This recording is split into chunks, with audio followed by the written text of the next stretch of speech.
Europe 1, 7h moins le quart. Samuel Etienne.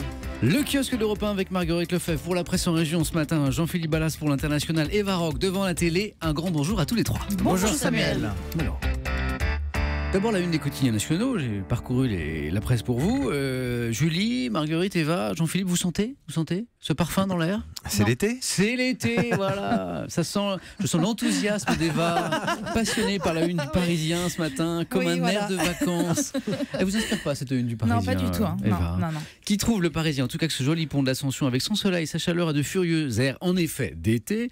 Du coup, le journal nous invite à souffler un peu, à faire un break, d'autant que l'actu de ces dernières semaines, ces derniers jours, c'est vrai, s'est révélée éprouvante. Alors, le Parisien a demandé des conseils à une sophrologue et hypnothérapeute. Elle dit que nous vivons un peu tous en apnée, qu'on ne sait pas, en tout cas qu'on a oublié comment on respirait bien. La solution, écoutez bien, toutes les heures, 3 grandes, franches, belles respirations. Application, tout de suite, là maintenant dans la matinale. Une grande respiration. Une deuxième. Une troisième.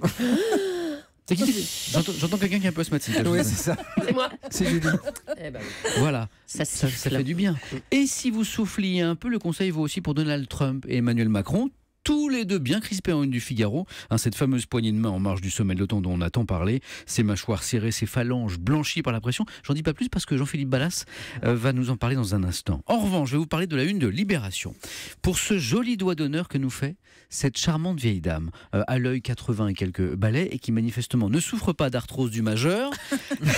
Jolie une qui interpelle pour un sujet essentiel, et je redeviens sérieux, les conditions de la fin de vie. Libé s'est saisi de plusieurs études et arrive à cette conclusion. Sur les 700 000 personnes âgées actuellement en maison de retraite en France, plus du tiers y seraient contre leur gré.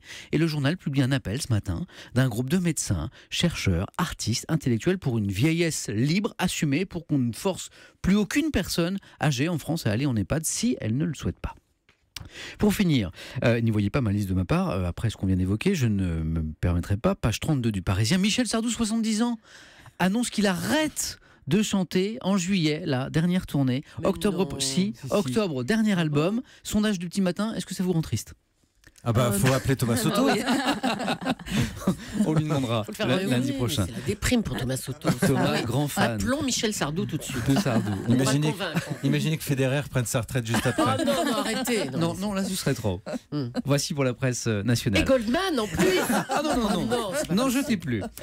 Marguerite Lefebvre, 3-1 dans la presse en région maintenant. Oui, vous parliez des fortes températures, Samuel. Eh bien, sous la chaleur estivale, il y a l'ombre de la sécheresse. C'est la une de Lyon Républicaine ce matin. Les températures vont frôler les 30 degrés. Des records pourraient être battus.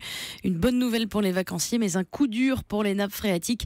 La préfecture de Lyon a placé le département en vigilance sécheresse pour les jours qui viennent. Un tractage plutôt original dans le Courrier Picard à Montdidier dans la Somme. Christophe Ertout est candidat aux législatives pour le parti de Jean-Luc Mélenchon, la France Insoumise. Hier sur le marché, ces militants ont amusé les promeneurs. En plus du traditionnel tract, ils ont distribué des petites savonnettes pour nettoyer la politique. C'est ce qu'ils ont expliqué. Le candidat en a fait fabriquer 10 000 quand même. Ouais, à 7h40, Maxence Lambrec, dans son édito politique, nous dira pourquoi Jean-Luc Mélenchon et Marine Le Pen ont disparu de la campagne des législatives. Et puis, record battu, record de la plus grande mêlée du monde en terre de rugby à Millau. Hier, attention, 1848 personnes ont participé. Ouais, c'est pas n'importe quoi. Ont participé à cette mêlée, c'est ce que nous dit Midi Libre. Ils détrônent les Japonais qui étaient détenteurs du précédent record.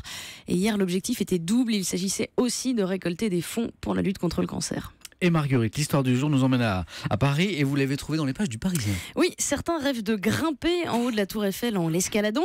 Ce qui est interdit, rappelons-le. C'est totalement interdit. D'autres, et c'est tout aussi interdit, rêvent de la descendre sans passer par les escaliers ni les ascenseurs.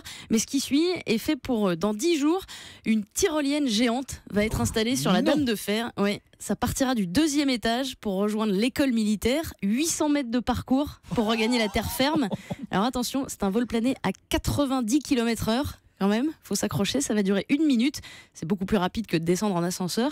Pour les organisateurs, l'idée, c'est de reproduire le trajet d'une balle de tennis.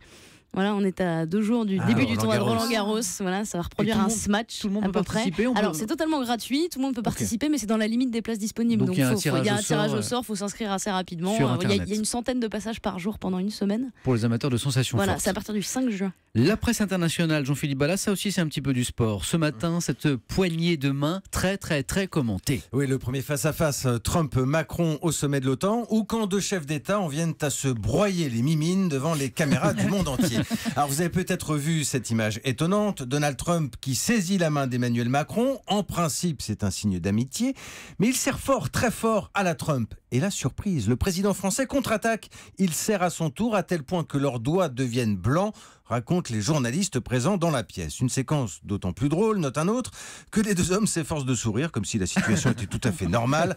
N'empêche, on voit bien que les mâchoires sont un peu crispées. Dès la diffusion des images, les médias américains s'en sont donnés à cœur joie, à tel point, les amis, que l'expression poignée de main est devenu en quelques minutes l'un des sujets les plus partagés et commentés sur les réseaux sociaux. Bon, il faut dire que la scène a duré un certain temps, bizarre, étrange, intense. Les infâmes poignées de main de Donald Trump, elles ont la réputation d'être vicieuses, Oui. se souvient une consoeur américaine, mais désormais, dit-elle, de courageux chefs d'État organisent la riposte. Car oui, constatent les Britanniques du Guardian, oui, et cocorico, serais-je tenté d'ajouter, Emmanuel Macron a gagné la bataille. L'agence Bloomberg est à 2 doigts du lyrisme.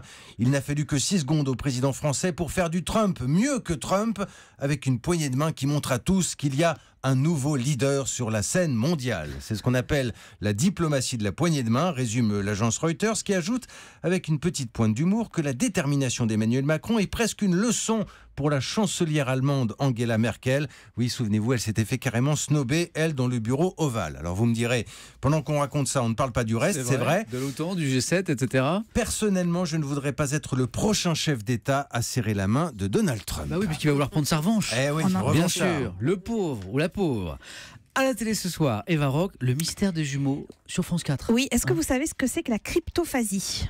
Non. Alors en fait, c'est un langage secret, c'est ce langage secret entre les jumeaux. Vous savez, ces mots eux seuls comprennent quand ils sont enfants, et c'est ce monde mystérieux que le réalisateur Nice Tavernier a décidé d'explorer.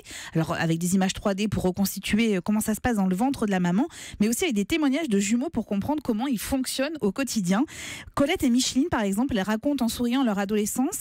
Elles avaient 14 ans, 2 garçons donnent rendez-vous à Micheline le même jour. Comme elle pouvait pas aller aux 2, elle m'a dit bon est-ce que tu veux aller avec un tel à ma place? Bon, j'ai dit pourquoi pas. Et puis quand je suis revenue, je lui ai dit écoute, ne me refais jamais ça parce qu'il embrasse trop mal. Je veux vraiment pas y retourner. Alors, ça, c'est le côté plutôt amusant des histoires d'amour entre jumeaux, mais le rapport amoureux est parfois, voire souvent, très compliqué. Quand Laura a un petit ami, Manon n'est pas contente, mais alors pas contente du tout. Je suis jalouse, extrêmement jalouse. Je suis verte de jalousie. Oui, parce que c'est la mienne et il y a quelqu'un d'autre avec qui je dois la partager. Alors vous allez le voir, c'est vraiment un documentaire qui est remarquable. Il avait été très remarqué au moment de sa diffusion. C'était il y a quelques années déjà. Là, c'est une rediffusion que vous pourrez voir sur France 4 samedi soir. Il est remarquable par sa construction, sa capacité surtout à vulgariser des notions scientifiques qui paraissent parfois très complexes. Et puis par ses témoignages qui sont touchants et troublants aussi. Vous allez voir ça. C'est vraiment formidable. Donc c'est samedi soir. Hein. Exactement. 20h55 sur France 4. Merci beaucoup Eva. Merci à tous les trois. Bonne fin de semaine.